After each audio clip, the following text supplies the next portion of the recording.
Hi everyone, I recently bought the OnePlus 3T and that uses a USB-C type for charging. So I went to CDRKING and I bought this cable. This is 1 meter in length. It's got this reinforced sheath around the cable and it's got aluminium connectors on the end, so they kind of act as a heatsink and they also add some protection. So this cost me 100 pesos. They do have a cheaper cable which is 60 pesos, but that one is plastic, so I figured I'll just spend the extra and see if it's any good. Now you might be thinking to yourself, well, why buy a cable when your phone already came with one? Well, the thing is, this is a special cable. This is a dash charge cable and it has an extra pin inside which you can't basically get with any other USB cable. So if I lose or damage this cable, I won't be able to do the super fast charging on my phone anymore, and it'll be a real pain for me to find a genuine replacement for this in the Philippines, and it might be kind of expensive. So when I'm out and about and I'm using a power bank, I just want to use something like this. It's much more convenient because this one's a little bit bulky because it's thicker.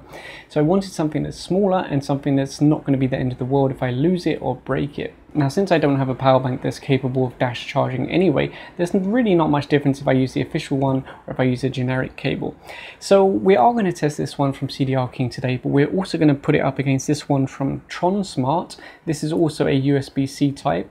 Now, Tronsmart actually make very good cables. They even make good chargers, and I don't think did I try their power bank? I can't remember, but they make pretty good products. The only thing is, again, this is kind of bulky. I think this is a 3 meter lead. It's a thicker wire, kind of bulky to put in your pocket. And another thing we're going to test it against is this cable from Ravpower. Now, I took this from one of the power banks I am reviewing that they sent over for review, and this is actually their standard. Oh, let me see if I can remove it. There you go. This is their standard micro USB cable, but then they also include this little adapter, micro USB to C type. Now, they don't include that with all of their power banks, but they include it with some of them. So we're also going to test that one. I think it will do quite well because it's a short cable, and Ravpower do make pretty good cables. Now, to start with, I just want to get an idea of how much current all of these cables can carry. So I'm actually going to be using this Ravpower power bank, and we're going to be putting a charge into that because I know this can handle up to 15 watts on the input. So I'll plug in this one and then we'll check the watt meter. I'm not using a dash charger. So you can see on this cable we're drawing around 10 watts, which is pretty good. So 10 watts if we use the official cable. Now let's try the one from CDRKING. And I expect this to be a little bit less because it's a cheap cable.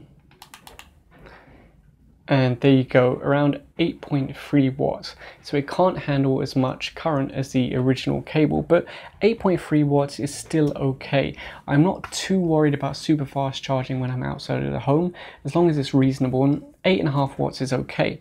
Now let's try this cable from Tronsmart, and that's 10.5 watts, so I think that's pretty good. Now, the one that I'm very curious about is this one from Ravpower with the little adapter on it. Let's try this. 10.3 watts. That's pretty good. I'm quite surprised. This little adapter seems to work well. And I'm curious actually, if we use this little adapter from Ravpower with this cable, now this is a good quality micro USB cable. It's longer, but it's got a heavy gauge wire. Let's try this one. I'm just curious to see just how good that adapter is. Oh, and that's pretty good. 10.3 watts. So I can actually use that little adapter with my other cables as long as it's a good quality cable with a good gauge wire. I just wonder, like, do these connectors last? Does anyone know? Do these really stand up to everyday wear and tear? Most likely I would probably just use this cable, to be honest, because it's so small and convenient. When you're out and about, plug it into your power bank. Pretty cool. So now let's try a real world test. I've got the Ravpower power bank here and I'm going to plug in the official cable and see how much charge it pushes in. Now, from what I've seen before, the OnePlus 3T does not do very well with power banks. So let's see how much power. And there you go, around 7.3 watts or 1.45 amp. And I've tested with other power banks off camera and I've experienced the same thing. For some reason, this phone just doesn't like charging from power banks. It only draws around like 1.5 amp. I don't really understand it because if you plug it into a wall charger, it will draw 2 amp. Anyway, now let's try the cable from CDRKING and I'll zoom in on the watt meter. So again, around 1.46 amp, 7.3 watts.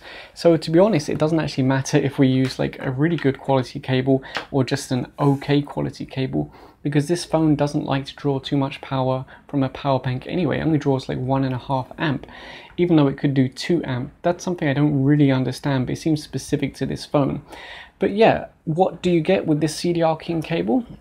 It's USB-C type, aluminium ends, reinforced cable here, and it's 100 pesos, and it seems to be able to handle a maximum current of around 1.8 amp. So I think it's okay. It's cheap, it does the job, and yeah, hopefully it will last. We'll see on that. So if you enjoyed this video, please give a thumbs up and subscribe. Thanks for watching.